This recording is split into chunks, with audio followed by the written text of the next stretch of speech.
नमस्कार। आपका अखबार के इस अंक में आपका स्वागत है। मैं हूं प्रदीप सिंह। दीपावली हिंदुओं का सबसे बड़ा त्यौहार क्यों मनाते हैं?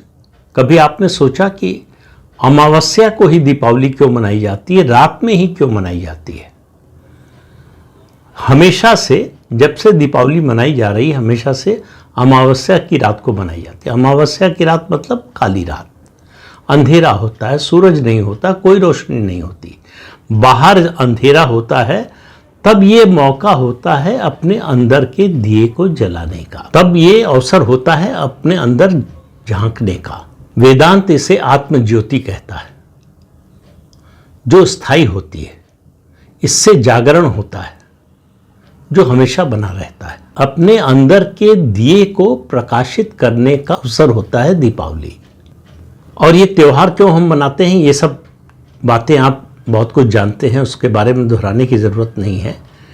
और दूसरी बात यह है कि अंधकार, जो आम धारणा है कि वो प्रकाश की अनुपस्थिति है, कि प्रकाश नहीं है तो अंधकार होगा। अंधेरा तब तक होता है जब तक आप ये बात भूल जाते हैं कि आप कौन हैं, यानी स्वयं बोध। जिनमें ये अभाव होता है वो समझ ही नहीं सकते इस त्योहार के महत्व को। यही हाल है समाजवादी पार्टी के नेता अखिलेश यादव का। उन्होंने दीपावली के त्यौहार की आलोचना की, उस पर जिस तरह की टिप्पणी की, कोई सनातनी जो दीपावली के इस त्यौहार के महत्व को समझता है वो बोल ही नहीं सकता, कह ही नहीं सकता। इस आध्यात्मिक पक्ष को न समझे, जो भौतिक पक्ष है कि भगवान प्रभु राम जो है अयोध्या लौटे थे रावण का वध करने के बाद। इसी दिन, उस अवसर पर, उस खुशी में दीपावली मनाई जाती है, दिए जलाए जाते हैं। लेकिन ये बात जो है वो अखिलेश यादव की समझ से बाहर है। उन्होंने क्या कहा? उन्होंने कहा ये बेकार दिए और मोमबत्ती पर खर्च क्यों करते हैं। और अगला वाक्य उनका था कि ऐसी सरकार को हटा देना चाहिए और हमको सीखना चाहिए ईसाइयों से कि देखिए वो क्रिसमस पर रोशनी करते हैं, कई महीने तक शहर में रोशनी रहती है, हम आएंगे तो नए तरीके से करेंगे। ये है अखिलेश यादव की सोच इस देश की संस्कृति के बारे में। उनकी इसी सोच को देखते हुए उत्तर प्रदेश के मुख्यमंत्री योगी आदित्यनाथ ने उनके बारे में टिप्पणी की। कल गोरखपुर में एक कार्यक्रम में, ये संघ का कार्यक्रम था शताब्दी वर्ष का, उसमें उन्होंने कहा कि विरासत में गद्दी मिल सकती है लेकिन विरासत में बुद्धि नहीं मिलती। कुछ लोगों का बचपना उनके साथ जीवन भर रहता है। अखिलेश यादव के साथ भी ऐसा ही है। उन्होंने कहा जब हम ब्रिज तीर्थ क्षेत्र विकास की बात कर रहे थे तब वो कह रहे थे कि सैफई में, इटावा में वो दुर्योधन की मूर्ति बनवाएंगे। तो उस समय कहा था योगी जी ने कि लगे हाथ आप कंस की भी मूर्ति बनवा लीजिए। और कहा कि अखिलेश यादव न केवल रामद्रोही है बल्कि कृष्णद्रोही भी है।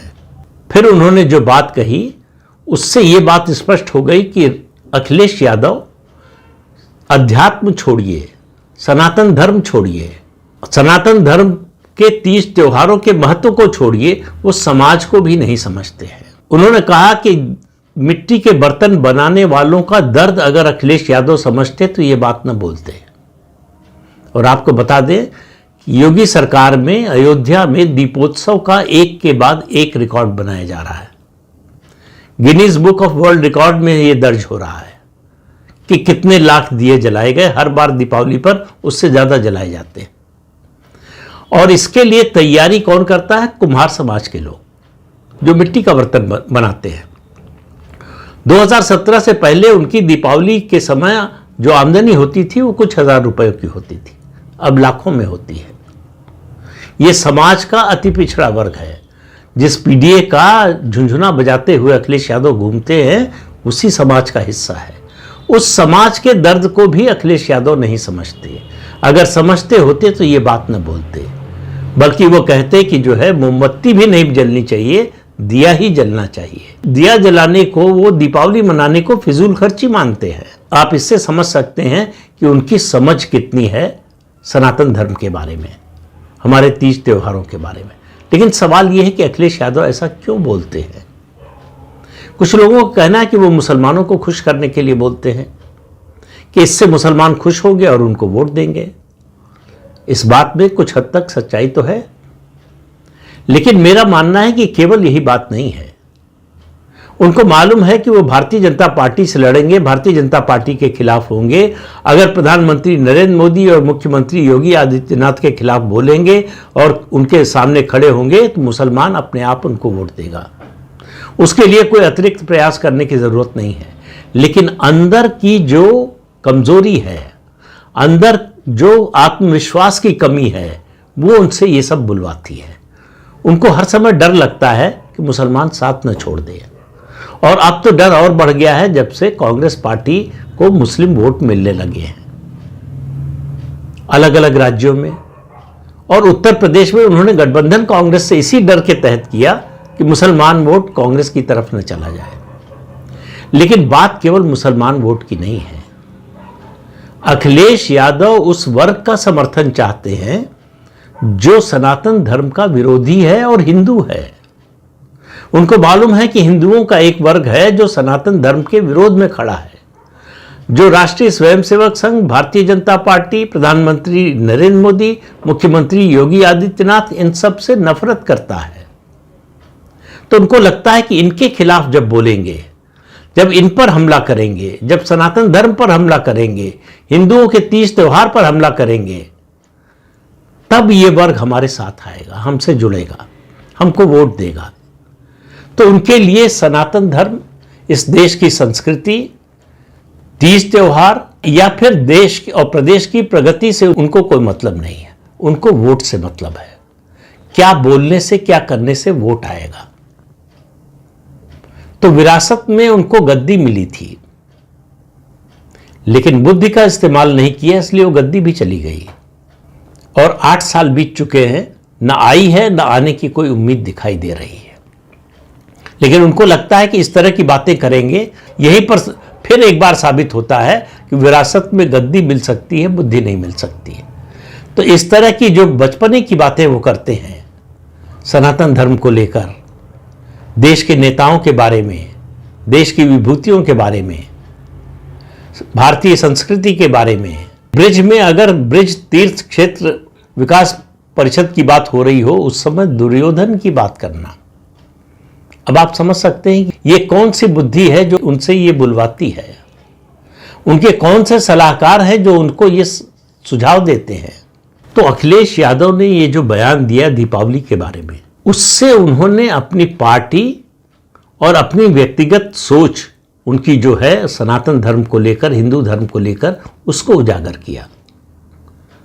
अगर दीपावली के महत्व को नहीं समझते, उनको ये भी नहीं दिखाई दे रहा, अगर सहज बुद्धि का, कॉमन सेंस का इस्तेमाल करते तो उनको दिखाई देता कि दुनिया के कितने देश दीपावली मनाने लगे हैं। दीपावली पर अमेरिका के राष्ट्रपति प्रधानमंत्री नरेंद्र मोदी को बधाई दे रहे हैं।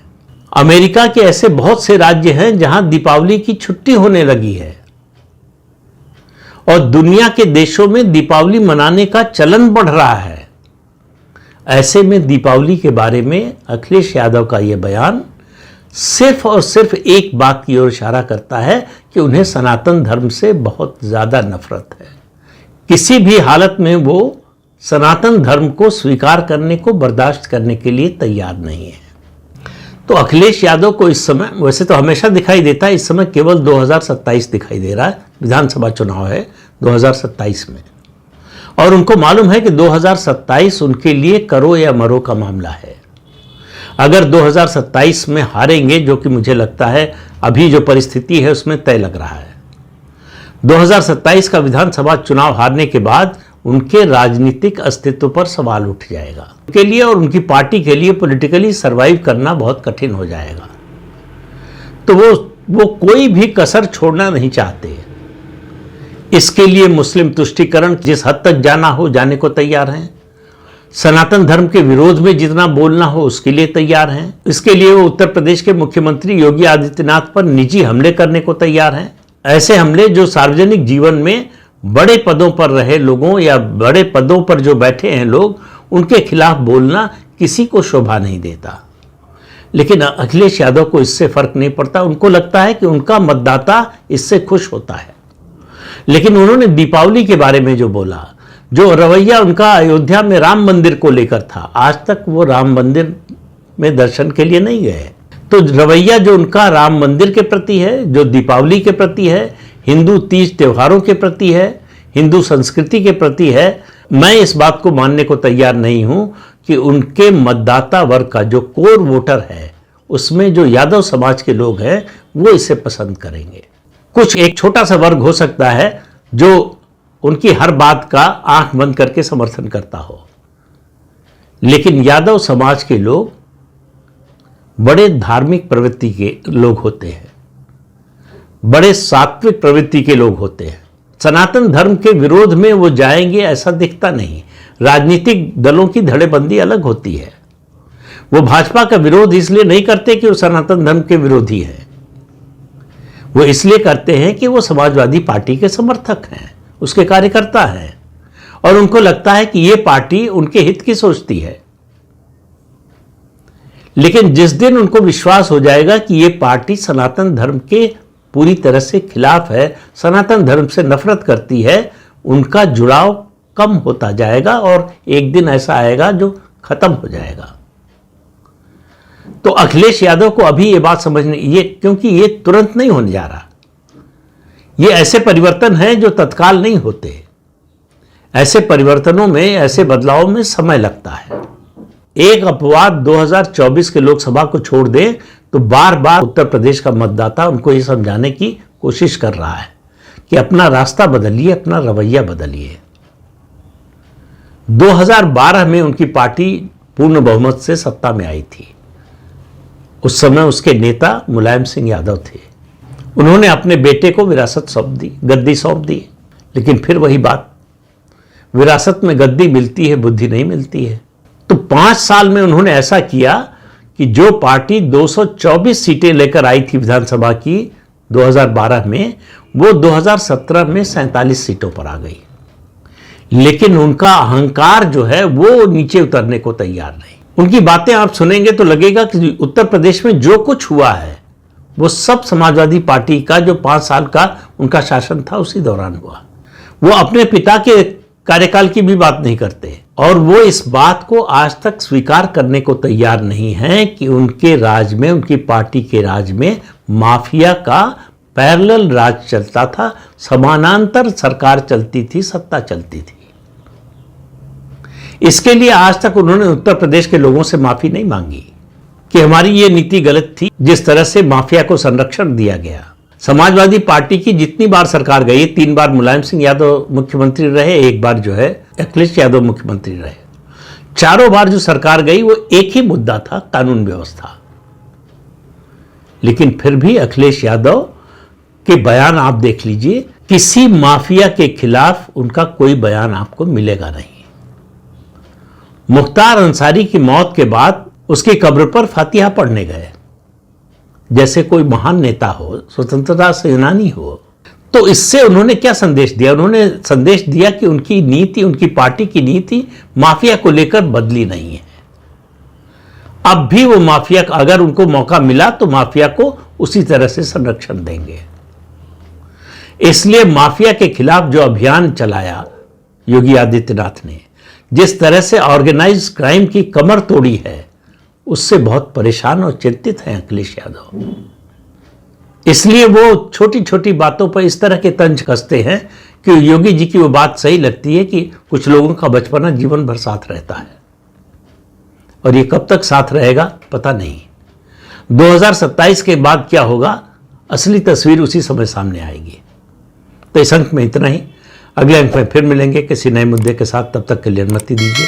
आपसे अनुरोध है कि चैनल देखिए, शेयर कीजिए, लाइक कीजिए और सब्सक्राइब जरूर कीजिए। नमस्कार।